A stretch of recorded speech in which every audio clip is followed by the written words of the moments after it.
ভারত এবার এক এমন সিদ্ধান্ত নিয়েছে যা গোটা বাংলাদেশকে চমকে দিয়েছে।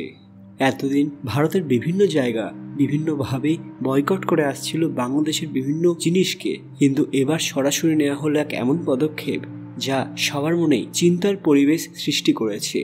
ভারতের মধ্যপ্রদেশ রাজ্যের রায়সেন জেলার কেন্দ্রীয় শিল্প এলাকা মান্ডি দ্বীপের রপ্তানিকারকরা সম্প্রতি এক গুরুত্বপূর্ণ সিদ্ধান্ত নিয়েছেন, যেখানে তারা বাংলাদেশে তাদের পণ্য রপ্তানি বন্ধ করার ঘোষণা করে দিয়েছেন।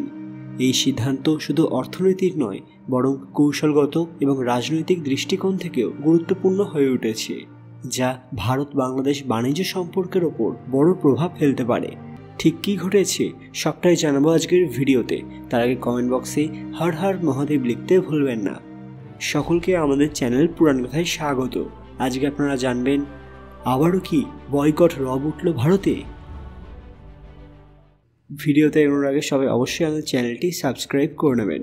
মান্ডি দ্বীপ শিল্প এলাকা মধ্যপ্রদেশের অন্যতম প্রধান উৎপাদন এবং রপ্তানি কেন্দ্র, যেখানে রাসায়নিক, ফার্মাসিউটিক্যাল, ইলেকট্রনিক্স, টেক্সটাইল এবং বিভিন্ন ভারী শিল্পপণ্য উৎপাদিত হয়। এই অঞ্চলের শিল্পপতিরা দীর্ঘদিন ধরে বাংলাদেশে উল্লেখযোগ্য পরিমাণে পণ্য সরবরাহ করছিল, যা উভয় দেশের অর্থনীতির জন্য লাভজনক ছিল। তবে সম্প্রতি বিভিন্ন কারণের ফলে এই রপ্তানি বন্ধের সিদ্ধান্ত নেওয়া হয়েছে, যার মধ্যে অন্যতম প্রধান হল বাংলাদেশে পণ্যের আমদানি সংক্রান্ত নীতিগত জটিলতা এবং অনিশ্চয়তা। মান্ডি দ্বীপ শিল্প এলাকা তার কৌশলগত অবস্থানের জন্য বিশেষভাবে গুরুত্বপূর্ণ, কারণ এটি রাজধানী ভোপালের কাছে অবস্থিত এবং ভারতের প্রধান সড়ক এবং রেলপথের সঙ্গে সরাসরি সংযুক্ত, যা লজিস্টিক ব্যবস্থাকে সহজতর করে।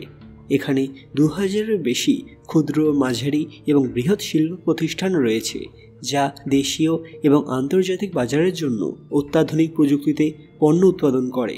মান্ডি দ্বীপে ভারতের অন্যতম বৃহত্তম ফার্মাসিউটিক্যাল এবং রাসায়নিক উৎপাদন কেন্দ্র গড়ে উঠেছে, যা স্বাস্থ্য এবং কৃষিখাতের জন্য অপরিহার্য উপাদান সরবরাহ করে। এছাড়াও এখানে প্যাকেজিং, প্লাস্টিক, ইঞ্জিনিয়ারিং এবং অটোমোবাইল যন্ত্রাংশ উৎপাদন শিল্প দ্রুত বিকাশ লাভ করেছে, যা ভারতীয় উৎপাদন খাতে প্রতিযোগিতামূলক অবস্থান আরও দৃঢ় করেছে।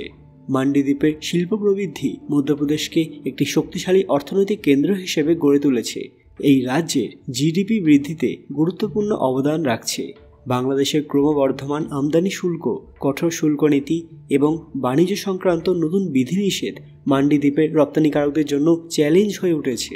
অনেক ভারতীয় ব্যবসায়ী অভিযোগ করেছেন যে বাংলাদেশে পণ্য পাঠানোর পর বন্দর এবং কাস্টমস সংক্রান্ত জটিলতা বাড়ছে, যার ফলে পণ্যের শিপমেন্ট সময়মতো ছাড় পাচ্ছে না এবং আর্থিক ক্ষতির সম্মুখীন হতে হচ্ছে। বিশেষ করে বাংলাদেশ সরকার কিছু নির্দিষ্ট পণ্যের ওপর উচ্চ শুল্ক আরোপ করেছে এবং আমদানি প্রক্রিয়ায় নানা ধরনের বাধা সৃষ্টি করেছে, যা ভারতীয় রপ্তানিকারকদের জন্য আর্থিক চাপ তৈরি করেছে। বাংলাদেশের মুদ্রা সংকট এবং ডলার ঘাটতির কারণে অনেক ভারতের এক্সপোর্টার তাদের পণ্যের অর্থ সময়মতো পাচ্ছেন না, যা ব্যবসায়িক ঝুঁকি বাড়িয়ে তুলেছে। এর পাশাপাশি রাজনৈতিক, কূটনৈতিক কারণগুলিও এই সিদ্ধান্তের পেছনে এক বড় ভূমিকা রেখেছে। ভারত বাংলাদেশের মধ্যে সাম্প্রতিক সময়ে বাণিজ্য এবং কৌশলগত সম্পর্কের নানা চ্যালেঞ্জ তৈরি হয়েছে। বিশেষ করে ভারতের বিদ্যুৎ এবং পণ্য সরবরাহের ওপর বাংলাদেশের অতিরিক্ত নির্ভরতা এবং ভারতীয় রপ্তানিকারকদের আর্থিক ঝুঁকি নিয়ে উদ্বেগ দেখা দিয়েছে। মান্ডি দ্বীপের অনেক ব্যবসায়ী মনে করছেন যে তারা যদি বাংলাদেশে রপ্তানি চালিয়ে যান, তাহলে তাদের উৎপাদিত পণ্যের জন্য আরও স্থিতিশীল এবং লাভজনক বাজার হারাতে হতে পারে। ফলে তারা বাংলাদেশের পরিবর্তে মধ্যপ্রাচ্য, আফ্রিকা এবং অন্যান্য দক্ষিণ এশীয় দেশগুলোর দিকে মনোনিবেশ করতে শুরু করে দিয়েছেন। এই রপ্তানি বন্ধের ফলে বাংলাদেশি ব্যবসায়ীরা কঠিন পরিস্থিতির সম্মুখীন হবেন, কারণ তারা মান্ডি দ্বীপ থেকে বহু শিল্পপণ্য আমদানি করতেন, যা স্থানীয় বাজারের জন্য গুরুত্বপূর্ণ ছিল। বিশেষত ফার্মাসিউটিক্যাল এবং রাসায়নিক পণ্য, যেগুলো বাংলাদেশে ব্যাপকভাবে ব্যবহৃত হয়, সেগুলো সরবরাহ বাধাগ্রস্ত হতে পারে, যা স্থানীয় শিল্প উৎপাদন এবং বাণিজ্যের উপর নেতিবাচক প্রভাব ফেলবে। একই সঙ্গে এই পদক্ষেপ ভারতের অর্থনীতিতেও কিছু প্রভাব ফেলবে, কারণ এটি ভারতীয় এক্সপোর্টে একটি বড় বাজারকে সংকুচিত করে দেবে। তবে রপ্তানিকারকরা মনে করছেন যে দীর্ঘমেয়াদে এটি তাদের জন্য লাভজনক হবে, কারণ তারা নতুন বাজারে সন্ধান করতে পারবেন, যেখানে ব্যবসার স্থায়িত্ব এবং নির্ভরযোগ্যতা বেশি থাকবে। এই সিদ্ধান্তের দীর্ঘমেয়াদী প্রভাব ভারত বাংলাদেশ সম্পর্কের উপর কেমন পড়বে তা এখনও পুরোপুরি স্পষ্ট নয়। তবে এটা নিশ্চিত যে এখানকার রপ্তানি বন্ধের ফলে বাংলাদেশকে বিকল্প সরবরাহকারী খুঁজতে হবে অথবা স্থানীয় উৎপাদন বৃদ্ধি করতে হবে, যা সময় সাপেক্ষ এবং ব্যয়বহুল হতে পারে। অপরদিকে ভারতীয় রপ্তানিকারকরা নতুন বাজার ধরার চেষ্টা চালিয়ে যাবেন, যা ভবিষ্যতে দক্ষিণ এশিয়ার বাণিজ্য চিত্রে বড় পরিবর্তন আনতে পারে। বন্ধুরা, ভারত কি এটা ঠিক কাজ করেছে নাকি ভুল? আপনাদের মূল্যবান মতামত কমেন্ট বক্সে অবশ্যই জানাবেন। আজকের ভিডিওটি লাইক করবেন এবং শেয়ার করে সবাইকে দেখার সুযোগ করে দেবেন। কমেন্ট বক্সে ভক্তির সঙ্গে হর হর মহাদেব লিখতে ভুলবেন না। আরও এরকম দরকারি আপডেট পেতে পুরাণ কথা অফিসিয়াল চ্যানেলটি মনে করে সাবস্ক্রাইব করে নেবেন।